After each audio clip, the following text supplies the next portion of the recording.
Hey, you listen to Wrestling Roundup on FreeFM 89.0 and ArrowFM. As always, I'm Grady, and live on Skype we got Josh. Hey. So we always start off the show generally with quite a big hey and an excitement, but we're pretty much immediately going to bring down the tone of the show. So put this excitement in your back pocket. We'll get there. But Raw started off unexpectedly, I think it's the best way to describe it. Nobody expected what happened to happen. Roman Reigns comes out. There was, I think, 6 hours before, a little talk about, is he injured? Maybe he can't go for Crown Jewel. And he sidelines everybody by revealing his, I think it was 11-year battle with leukemia, and that it's back. And he will obviously be leaving the WWE. Yeah, you could tell when he came out that something was wrong. First thing was he wasn't wearing his gear. He didn't have any of his merch on. And the way he was walking out to the ring, it almost looked like he was just soaking it in one last time. The way he walked around and stuff. It just felt off. And then the bombshell. I still can't believe it. I have very few words. But you know, I have plenty of words, but they're not kind words because they're not for Roman. They're the idiots that were like, oh, this is just going to be a storyline to get him over with the crowd.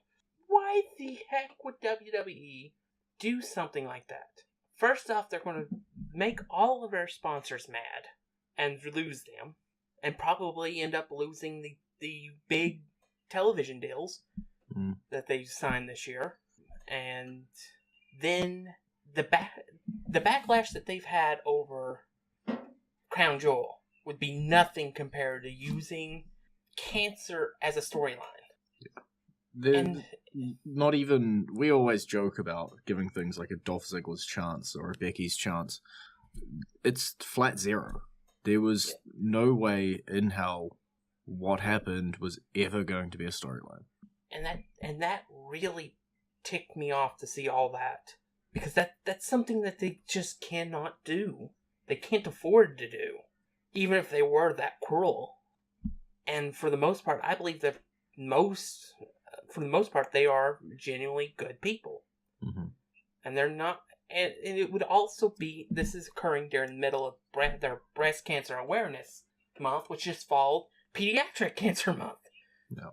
Yeah, it's hard for me to speak to. As I said, I have very few words about it, but I think the number one thing to me has just been the pure optimism on the internet. Everyone just speaking like, oh, when he comes back, there's going to be the world's largest pop. He could never be a heel again. And it took a little while for it to actually sink in with me. And obviously, Roman Reigns, is an actor that we see on the television. And obviously his family and friends are getting hit by it a lot harder. But even as fans, we have to remember that this is outside of the realms of television, and there is a chance with leukemia that he will not be back. He will never be on television again. And I'm trying to obviously say this in the politest way possible. But it's a real life thing, you know? Yeah. You know, best case scenario, he's probably gone a year. And that's probably the best case scenario. Because that would be about 6 months of chemo, and then about 6 months of rehab to repair the damage done by the chemo. But it could also be the case where we don't see him for 2 to 3 years. And the odds of surviving within 5 years, I think, is 57%, which means there is a chance. It's a small one, but there is a chance that in a couple years we may be reading an obituary, which is the worst thing that we would want to do. But I say this, if he does come back, which I'm really, really hoping he does, the pop he will get is going to rival that of Triple H's when he came back from the quad injury. in 2002. I think that it is going to be raucous, especially if they have it be an unannounced return. Mm-hmm. But that's going to be some sight when he comes back after beating cancer again. I'm all out of words, other than thoughts obviously with Roman and his family, and I believe another member of his family is also fighting cancer as well. So it's going to be a rough period. Samu Anoa'i is also battling cancer as well. So it's a rough ride, and hopefully everybody is for the better on the other side of it. And we should move on before I get even more sad and talk about the ending of Raw. We have new Raw Tag Team Champions. Yeah, we do. Which kind of was expected with the announcement at the beginning of the show. Yeah, she was a bit of a roller coaster show, especially when it pertains to the Shield. Yeah. They won the tag team titles, and honestly, looking back, with the event after the match, it was the perfect timing for it. Yeah. Everybody expected it. Nobody expected it Monday. Mm-hmm. Especially after the way the show opened. So that's what made it perfect.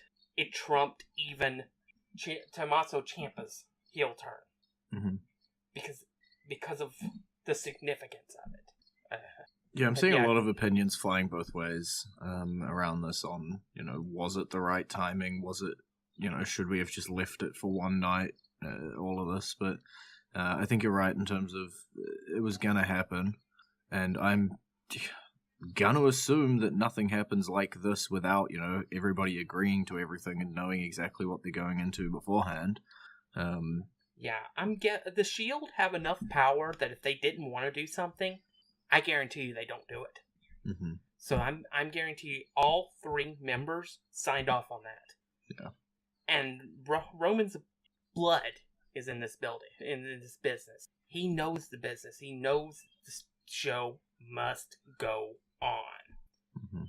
And that's simply what the storyline was. It was continuing the story. And I almost hope that they give Dean Ambrose like a split personality in his heel turn. Because that's kind of what was being portrayed while he was beating the heck out of Seth Rollins. Because he was talking to himself. Yeah, I really liked that segment as a whole. The fact that, Dean, I had warned you this was going to happen, all of this, and Seth's just sort of sitting there saying, it's all right that you're beating the poop out of me. I understand emotions are high and all this, and he's just like, no, I hate you, I'm beating the hell out of you, and it was a really emotional scene. That's one of the few heel turns where you were like, I don't hear any cheering. Oh my god, it worked! Yeah, it's, it was a powerful segment. Now, I'm hoping that they don't vacate the tag titles, but instead force Seth and Dean to face off against each other. Winner takes all, and then they get to pick a new tag team partner. Mm-hmm. That's a storyline that was done in WCW during the NWO days when Sting and Giant were tag team champions, and they went to different factions. Hey, I heard Jason Jordan's free. Yeah, I'm interested to see what they do, obviously, with the titles going forward. We've opened them up. There's plenty of potential things, but the number one thing that I'm looking forward to here is my boy D-Mac. There's definitely plans for him, with probably the next Universal Champion. I say probably because it's not a guarantee that Braun's going to win the championship. Yeah, as sad as that sounds. Yeah, I'm hoping that they don't default and just put it on Lesnar, but we'll talk about that a little more next week with the Crown Jewel preview. Next week's going to be a really chock-a-block show. As it is, we still have to get to the Evolution preview. But as of right now, just because of the way recording works, and I don't know if announcements are going to happen between now and then, Crown Jewel is still happening in Saudi Arabia. That is still a thing that is happening at that moment. We're not ignoring news if it happens between now and when we go to air. That's just how it is at the moment. So we're going to now play our theme because we don't have a whole lot more time before we got to do Evolution stuff. So I think it's no shock to anyone what theme we're going to be playing. But we will be putting on the Roman Reigns theme.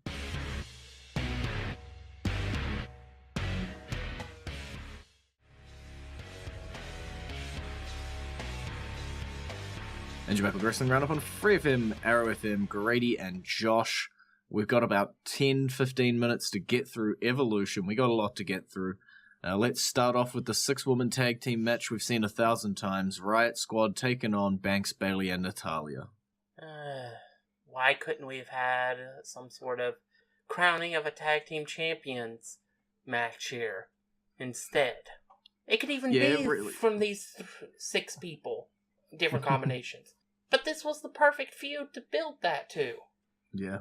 It really felt like it. I think Sasha in like Instagram Q&A sessions and stuff like that had mentioned that her and Bayley wanted the tag team titles. We know from sources that tag team titles have been created. We know that the idea is to get them. It makes no sense to not debut the tag team titles at Evolution unless all we're going to do is show them off at Evolution, have an announcement, and then have some sort of tournament or some sort of match later on, and Evolution is purely just going to be for the announcement. I don't know. It's their omission from this pay-per-view is obvious. Well, it is what it is, I suppose. I guess because I'm tired of seeing the faces win, I'll go with the heels. Yes. I'll go with the Riot Squad. I like all 3 members of the Riot Squad, so I'll quite happily jump on that train out of here. Next up, another tag team match. Trish Stratus and Lita taking on Mickie James and maybe Alexa Bliss. We'll find out on the night. Yeah, there's strong rumors that Alexa is dealing with a concussion. She may not be cleared, which is why they did the angle they did on Monday night to potentially just make it so they could slide Alicia Fox in and make it make sense. Yeah. Alicia Fox is definitely positioned as the backup for this match. If it was Bliss and James, I could see them potentially putting up a fight and taking the win. If it's Fox and James, I would struggle to think they're going to pick up the win. Yeah, I would struggle to think that even if Alexa Bliss was at 100%.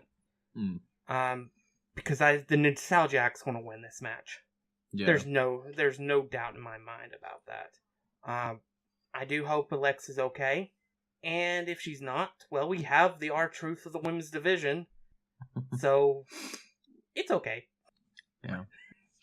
Fair enough. I'm with you. I think Alexa has a much better chance than Fox to win. But overall, they're both sub 20% chances. Let's talk about the Battle Royal. Let's just roll through this. The winner gets a Women's Championship match. I'm not even going to read out the competitors from Raw and SmackDown. Everybody who's not booked. Plus some past, or superstars of the past. Tori Wilson, Michelle McCool, Alundra Blaze, Ivory, Kelly, and Molly Holly. Plus who knows who might show up from NXT or NXT UK. Dakota.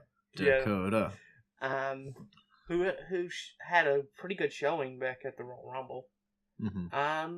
Honestly, I think it's got to be a SmackDown woman that wins this match. Because I can't imagine anybody from Raw winning this and then their reward is Rousey. But I think I'm going to go with, let's see here. Who's on SmackDown that could be, that could end up facing the champion? Peyton Royce. I guess the Iconics could win, but they'll probably get in each other's way at one point. No, they're too in sync to do that. They're the perfect pairing. Yeah, but one of them has to win. Yeah, Peyton.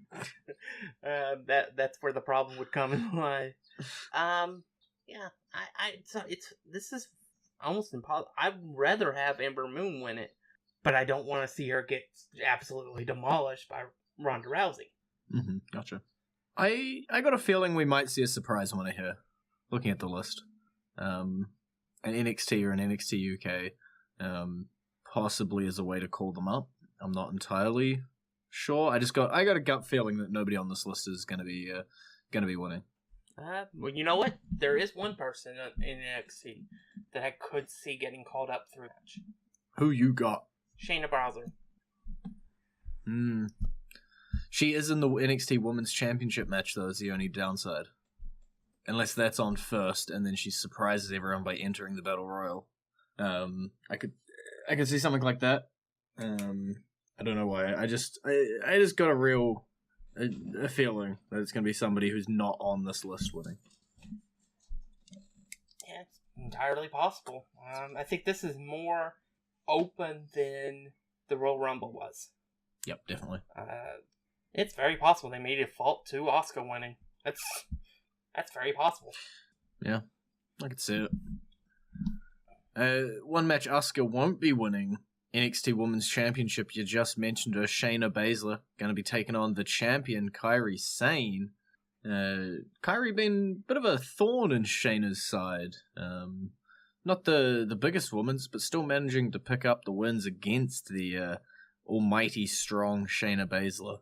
Been an interesting feud between the two, but it is time for it to come to an end with this match. And I expect Kairi to retain through this and head on to a different feud on NXT. I do as well. And honestly, Shayna is the one person that I think could put a stop to Ronda Rousey as far as on the current rosters. So I think it probably would be a good idea to go ahead and end the feud, give Kairi her moment again, and then begin the transition Shayna towards the main roster. Mm-hmm. Yeah, I think that's the way it's going to go. I think Kairi's going to win, and what happens with Shayna, her time on NXT is complete after this feud if she does not win the championship here. So we'll see. Somebody who could be getting in Kairi Sane's grill very soon. Who says get in their grill? God damn. The 2018 Mae Young Classic Tournament Final. My girl Toni Storm taking on Io Shirai. It's Io. I pronounced it wrong. I'm sorry. We could see either one picking up here. I know you don't have too much Mae Young Classic knowledge, so I'm going to try and carry this one on my back here a little bit. But I know Sane and Shirai have had a bit of history outside of the WWE. And I don't know if that is the direction we'll be going. I don't think officially the winner gets a title shot with any of the championships, but I could see that at least being the way it goes. Yeah, I'm going with Miss Shirai winning the match. Mm-hmm. Yeah, I don't think they'll give her a title match because that's what they did last year. So I don't think they're going to copy that. Mm-hmm. But I could definitely see down the road Shirai versus Sane, maybe in Sane's send-off before she goes off to the main roster, and eventually faces Asuka.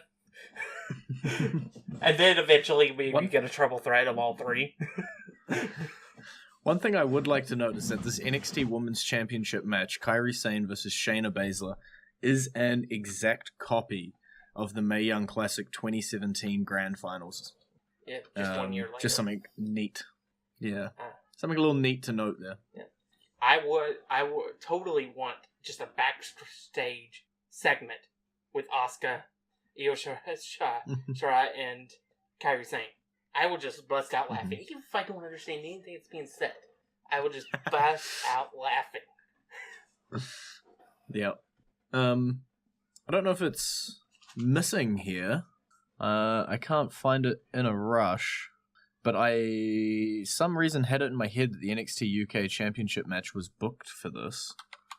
Sorry, Women's Championship, and I cannot find that match, so maybe I don't think it wasn't announced. At least I never heard anything about it. Then again, I think there was questions about the champion's health. Yeah. So it may not have just may have been dropped as a potential match. Because only 2 episodes of NXT UK have aired. So it's possible that they may not. So I don't know if they've crowned the champion. Yeah. So I think that might be it. Yeah, only 2 episodes have aired, so they definitely do not have their women's champion yet. So if there was plans for it, they had to have cut it. Luckily, I didn't say who the champion was. But yeah, we'll keep an eye on NXT UK. But I think a couple of their roster members could be showing up in that battle royal that we talked about earlier. Now we've got the 2 big uns. Let's start with SmackDown. Last woman standing match: Becky Lynch, Charlotte Flair. You've been saying the same thing for a little while about this one. This should be a really, really good match. I've loved everything Becky has done in this heel turn. It felt so refreshing, and she's had a character and stuck with it, and it's really caught on. Mm-hmm. I just worry about the reports of her being injured, if they're really true or not. I will say I enjoyed the fact that they took kayfabe to the point where they actually staged a fight down at the Performance Center. That was hilarious. Yeah. I'm with you. I think I'm not as adamant as you about the outcome of this match. I think this could still go either way. I do think Becky has been so entertaining that I would not be mad if she continued on as the champion. Henceforth, but it still seems so obvious that Charlotte Flair is the banner woman for the women's division. It just seems prime for that whole history is made at Evolution. Mm. Both her and Trish both have 7 championships. For the record. One of them took 8 years, and the other one did it in 6 months, just by trading the title with Sasha back and forth. I'm joking, by the way. But yeah, it's just so I think they're going to pull the trigger on that historic moment. She may not hold it for long. For all we know, Becky may win it back on SmackDown. Mm-hmm. And then we're just replaying the Sasha Charlotte stuff. Hot potato, hot potato. But I do believe Charlotte wins at the here at Evolution. Well, on that note, we're going to jump into the final match on the card. Raw Women's Championship. Ronda Rousey defending against Nikki Bella. How many minutes does Nikki last? How many broken arms does she have? 3. Honestly, I am interested in the match because if there's anything that could derail Ronda besides Shayna Baszler, it would be Nikki Bella. It would be one of the Bella twins. Just because of just how much influence they have in the company. Because of their popularity. Regardless of what people think, the Bella twins are popular. They do have their fans. And they do bring an audience into WWE. Whether you like that audience or not, being in reality, it doesn't matter. It is an audience. Yeah. I think Ronda retains because I don't think they're ready to put somebody over her yet. I honestly believe if anybody's going to go over her, it's got to be somebody at the top of the card, like a Charlotte. Mm-hmm. Yeah. So it's got to be somebody that they're going to position long term to be the baddest woman on the roster. Mm-hmm. That's not going to be Nikki. I don't see Nikki sticking around the way Charlotte will, the way Shayna Baszler will. Yeah, I'm very much with you. I think I personally hope Ronda Rousey wins, but I also don't expect either of the Bella twins. I think Brie Bella might stick around a little bit longer if she's going to continue through this feud with Miz and Maurice and everybody. And she can stick around a little bit longer. I see Nikki probably being the first of the two to fade off into the distance. Also, too, people to note who are not booked at all for the show either. Brie and Maurice. I don't know if Brie is meant to be Nikki's manager or not. I don't know if that's in the official match graphic or anything. But it is two, again, glaring omissions. I do know that Brie has been in the promotional stuff beside Nikki. So I'm assuming she's meant to be in her corner. She's not in the match graphic, but you're definitely right. She has been in the poster beside her. So we'll wait and see what happens there. But yeah, it is what it is, and I think Ronda will continue to hold her title. I think coming out of Evolution, it will be Ronda and probably Charlotte holding the 2 titles heading forward. They seem like the pillars of both of their women's divisions if they want to have those sort of people standing tall at the end of the show. All right, I think that's probably all we have time for. It's been great talking. You can visit our Facebook page, facebook.com/WrestlingRadio, Twitter page, twitter.com/WrestlingRadio, and we'll see you next week with the Evolution results and the Crown Jewel, wherever that's going to be, preview.